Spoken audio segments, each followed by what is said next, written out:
Hi, everyone. Paula Bull. Welcome to week 2 of your practicum in Nursing 452, Population Health.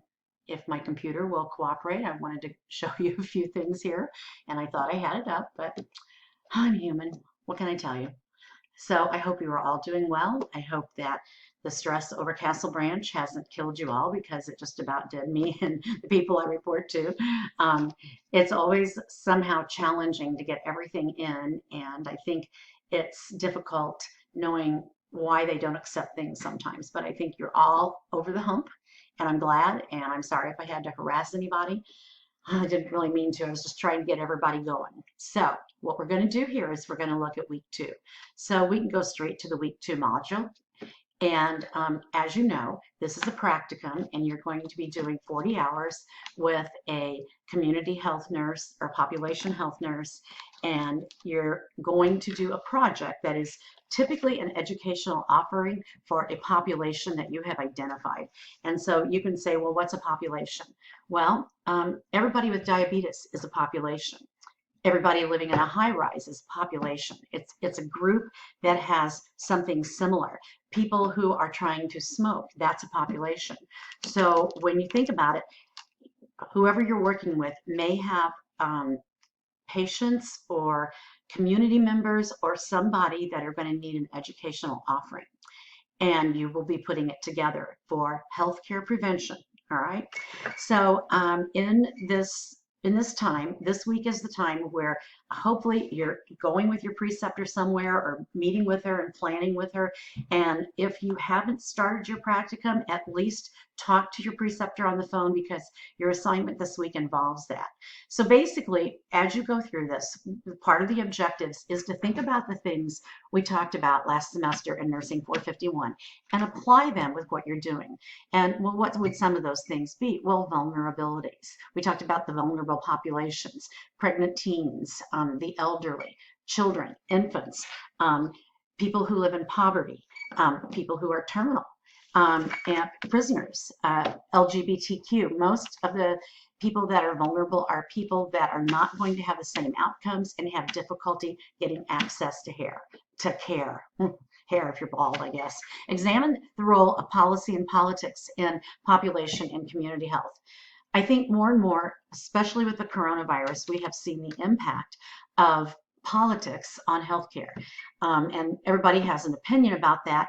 But what I want you to look at is what regulations govern what you're doing, what funding is influenced by these policies and politics, and how you deal with it every day. You just may not be conscious of it. But what our government does or doesn't do, particularly in a pandemic like this, is very much political, and it's a shame. So anyway, and you're going to need to collaborate with your preceptor to get ready to do the rest of it, get the setup, and you've got a plan that you're going to set up and turn in by next Sunday. So here's the overview. So this is what you're going to be doing this week, hopefully. You're going to finalize your project plans and your practicum objectives. And you're going to continue going to your practicum, and you're going to complete a journal for each 8-hour day. And there's a video in this module on health promotion, which it's a short video. It may be helpful for you to put your project together. Anyway, and then the next thing, I'm going to go to this major assignment. I'm not going to go over the video. I have the journal entry in every module. If you want to submit all of your journals at the last part of the class, that's fine, but the journals are worth 40% of your grade. So if you would like to submit them early on and let me give you feedback so you don't submit them all at the last minute and bomb, not that you're going to bomb, but that you don't get the information we want on there, please let me know that you've submitted a journal entry. Drop me an email. That's good enough, okay? And then this week you have a sheet, the practicum planning assignment to fill out. And here's where you're going to look at, I think I have this open already and don't need to do that. I do. So you're going to look at what your preceptor does. And basically, and you could read the purpose and the focus here. I want you in 250 words or less, and that's about a quarter page.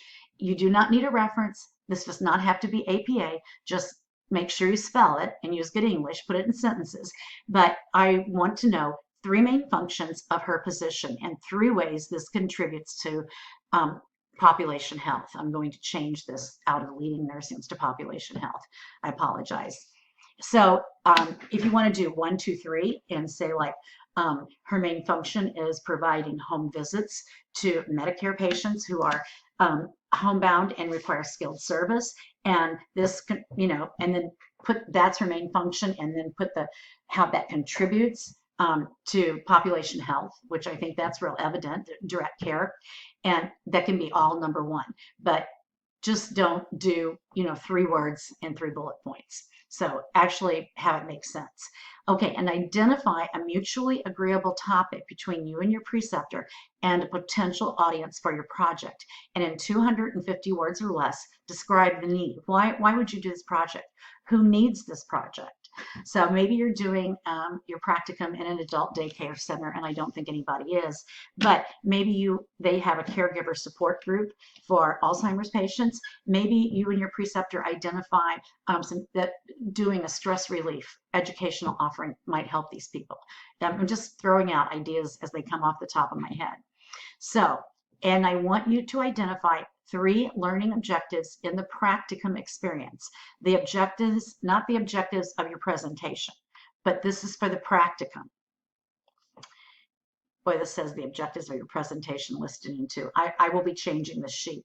So regarding your project presentation, identify how you will secure your group for your presentation and what materials or methods of teaching you will use in addition to PowerPoint. And now we say PowerPoint in here, you do have to video yourself giving this educational offering.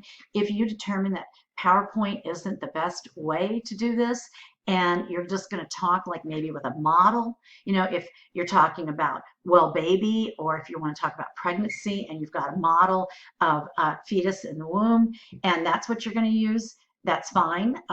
You can get handouts to use for your group, and most of those you can find around. There's plenty of information on all kinds of health promotion and issues out there. So that is due by 11:59 on Sunday.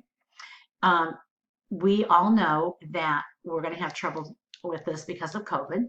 So you may have to do a Zoom presentation.